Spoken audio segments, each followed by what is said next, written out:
Welcome to the Instagram stories for Wednesday, January 22nd. I'm your host, Daniel Hill. The head of Instagram has shared a bunch of videos talking about different things on the platform that you need to know. He's been giving Reels tips and tricks, which I'm going to share on today's episode, and answering questions like how often should you post, which I will also be sharing on this episode. Then we will do the head of Instagram's Ask Me Anything from Friday. And after the rap song, I'm going to do a bit of Wednesday Waffle, where I talk about topics that I'm interested in that may or may not relate to social media news. All that and more on today's episode. But first, a word from our sponsor. Welcome back. The head of Instagram, Adam Mosseri, made a video sharing some Reels, tips, and tricks. And here's the clip. Today, I wanted to do a quick tips and tricks or best practices for posting Reels on Instagram. So a couple things to remember. 1, don't post Reels with watermarks or logos. They will get less reach. 2, keep your Reels less than 3 minutes long. It will also help with your reach. 3, use music or dynamic audio. Trending is great. Doesn't have to be trending, but if the audio is engaging, it will help the Reel overall. 4, post regularly, which doesn't mean only at least once or so a week, maybe more, but also consistently in theme. If people know what they're going to get by following you, they're more likely to follow you in the first place. And 5, experiment, because what resonates now might not resonate in a couple months. And a great way to experiment is to use trial Reels, which allow you to post a Reel just to accounts that do not follow you, and then you can decide if it does well, if you want to upgrade it to your followers and to your profile. Hopefully this helps. Please let me know down below in the comments what else you'd like to see, and share this with anybody else who's trying to figure out how to use Reels more effectively on Instagram. See y'all soon. Peace. Overall, I think that clip is incredibly helpful. If you've been listening to the show for a while, I don't think you've heard anything completely revolutionary in there, but I do want to call out that when he says experiment, he has a team of people helping him make this content. There are at least 5 people in the room with him when he films these videos. One's in charge of lighting, one's in charge of editing later and adding captions and so forth. There's a whole team. So if you don't have a whole team, don't feel necessarily the pressure to experiment the way he describes. Okay, next up, here is a clip from Adam Mosseri talking about how often you should be posting on Instagram.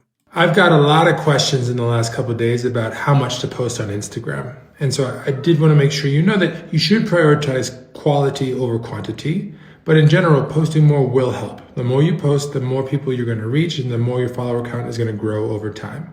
But don't burn out. Obviously, burnout is a real thing. Now, that said, if you post really infrequently right now, and you're thinking about posting way more, so say going from once or twice a week to 5 or 6 times a day, you do run the risk in that edge case of alienating people who followed you with a different set of expectations. So if you are in that edge case, so this is not for most people, I do highly recommend you use trial Reels.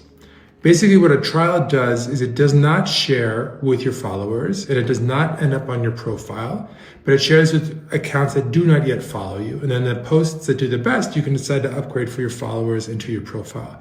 That way you don't run the risk of frustrating people that have decided to follow you under a different set of terms. So try it out and let me know what you think. See y'all soon. Peace. I think it's really important to keep talking about creator burnout. If you're not getting paid for each individual post that you're making, but you're spending a lot of time crafting them, it is very easy to get burned out by trying to do as much as you can and still thinking of it as a hobby if you already have a job and a family and so many other responsibilities. This is a topic I will continue to revisit in 2025, so be prepared to hear a lot more about creator burnout. The next video has to do with how the Instagram algorithm ranks content. This is really important to understand because the content that you make is going to be seen by a subset of people, but you want it to be seen by more people. So how do you game the system? Well, I'll let the head of Instagram explain. I'm going to try and explain as best I can how ranking works on Instagram in a series of videos, and this is the first one. Because the more you know, the better you can leverage the platform and the more success you can have, and the better Instagram will be. So at a high level, there are 2 types of ranking on Instagram. There's one for accounts you follow. We call that connected reach. And there's another for accounts that do not follow you yet. We call that recommendations or unconnected reach. Now for both, the most important signals are the same 3. They are how much of a video we think someone is going to watch and whether or not we think they're going to like that video or they're going to actually send that video to a friend. And so what you need to look at is average watch time, likes per reach, and sends per reach. Now, if you really want to understand the nuances, likes are actually slightly more important than sends for connected content, and sends are actually a little bit more important than like for unconnected content, but time is the most important for both. So if you're trying to understand why one reel may have done better than another, check out your insights and look at those metrics. And if you're specifically worried about posting too much, I highly encourage you to take a look at our trials feature, which allows you to bypass the entire connected ranking system and just go straight to the unconnected recommendations. So you don't risk bothering people who have followed you with too much content, and you can just upgrade the content that does best to your followers and to your profile. More to come soon. Peace. He mentioned about the trial reels there, and I do continue to think that that is the best way to get your content seen by people who don't follow you and who might never necessarily go to your page, but Instagram is going to show them your content because it thinks that they might like what you do. And based on that, those people might choose to follow you. That is the best way to game the system in 2025, in my opinion. Okay, we're going to take a quick break. When we come back, we're going to talk about what the most important feature the Instagram team is working on right now and the best way to connect with your followers. All that and more. Stay tuned. Welcome back. Let's get into the questions and answers from the head of Instagram. The first one, what's the most creative feature that the Instagram team is exploring right now? I love these kinds of questions because as a product manager, I'm always interested to know what is on a product roadmap. I don't know if this is the most creative, but we are launching today this Friends integration into the Reels tab in a bunch of countries. So when you go to the Reels tab, if you tap on the little Friends in the top right, you'll go to a feed of Reels that your friends have liked or have put notes on, which is kind of an amazing way to see what your friends are interested in and to even start conversations from there. Because if you tap on them, you'll be able to just start a DM with them right then and there about that reel. And this is because we really want Reels not to just be a lean back experience, but a participatory one, a social one. So check it out and let me know what you think. I talked about that feature on Friday's show, likening it to the activity tab that we used to have on Instagram that went away in 2019. Next question. What do you think is the best tool to connect with my followers? Here's Adam's answer. Unfortunately, there's not one answer for all creators. Now, if you want to reach your most passionate followers, I think the clear answer is broadcast channels because they will sign up and then you can go straight into their inbox every time you post and you can go and bypass ranking and stories and everything. But in general, for most creators, it's going to be about figuring out which channels resonate the most with your audience. Are you someone who really gets a lot of distribution through stories because people are really interested in the kind of behind the scenes content you produce there? Are you more of a Reels creator and that does the best, or a photo carousel creator and that does the best? You got to experiment and figure out what works with your audience. Let's go on to the next question, which is a really good one. Why does using audio help with reach? Before I play Adam's answer, I will confirm that this is true. If you post a photo on Instagram, just a regular photo, and you post that photo without music and with music, people will spend longer looking at the photo with music. Why? Great question. Because reach is optimized for people who are interested in content. And we can't know for sure what content people are interested in, so we use proxies, primarily what they tend to engage with. Do they watch the video? Do they like the video? Do they send it to a friend? And music tends to make videos more engaging, or photos on carousels as well. So we see that on average, if you're adding music to your media, it tends to get more interactions and therefore tends to get more reach because ranking thinks it is more interesting because it seems to actually be more compelling. I think the takeaway there is never post a reel, never post a photo, never post a carousel without music. It takes an extra 10 seconds to do it. The people who come across that content might have the volume off, in which case, no harm, no foul if they didn't hear the audio. But if they do have their earbuds in or they do have the volume up and they do hear the music, they're going to spend more time on the post. So that's a win. Always add the music. That's the takeaway. And the last question we're going to discuss, short captions or long captions? Which is better?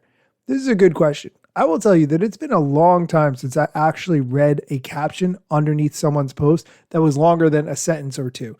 I do see people who write in very long paragraphs, but I frankly am not interested in reading those. I want to see video content or photos. That's why I'm on Instagram. If I wanted to read things, I would go on Threads. Here's Adam's answer to which is better, short or long captions. On average, it probably doesn't matter very much, but if adding a long caption really adds context to your content and really helps people understand your photos or your videos, it can help on the margins. When he says on the margins, he means it doesn't help a significant amount. That is it for the questions and answers. After the theme music, I'm going to do something called Wednesday Waffle, where I talk about another topic that I'm interested in talking about for a couple of minutes. You can listen or don't listen. That's totally fine. But just know that on Wednesdays, when you hear the different music, that means we're going to do the Wednesday Waffle. That's how it's going to be. Thanks so much for listening.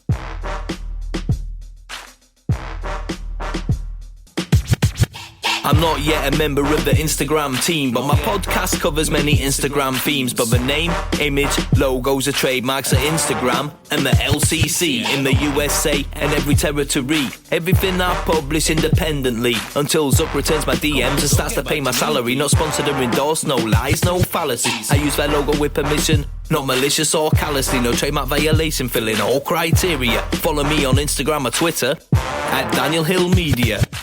I've been thinking for a long time what I want to do with this podcast, how I can make it more interesting, how I can make it more exciting for myself. I started this podcast in November 2018. We just passed November 2024, so that would mean I've been doing this for over 6 years at this point. It's been great. The show's changed a lot. I've talked about a ton of different things that I never really thought I'd talk about. I never knew when I started this show that TikTok, well, Musical.ly at that time, would become such a big deal and such a focus of the show.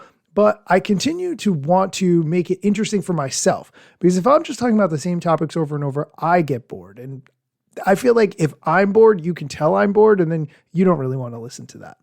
One thing that I am very interested in doing is an in-studio podcast interview. I don't necessarily watch clips of people doing podcasts where they're over Zoom or over Riverside. It's very rare that I would watch something like that. But I do watch clips of people who are in a studio with microphones talking to each other. For some reason, that just feels a lot more connected, a lot more intimate, and I'm very interested in finding a way to do that. Now, I live in New Jersey, right outside Manhattan, and there are podcast studios in my area. I'm very interested if one of you who is listening would be interested in doing an in-person podcast. I can rent a studio. The studios in New Jersey are much cheaper than the studios in Manhattan.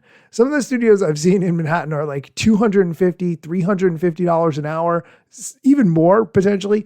But the ones in New Jersey you can find for $75 an hour, sometimes even $50 an hour, depending on where they are and what kind of professional setup they have inside. So I'm very interested in doing that.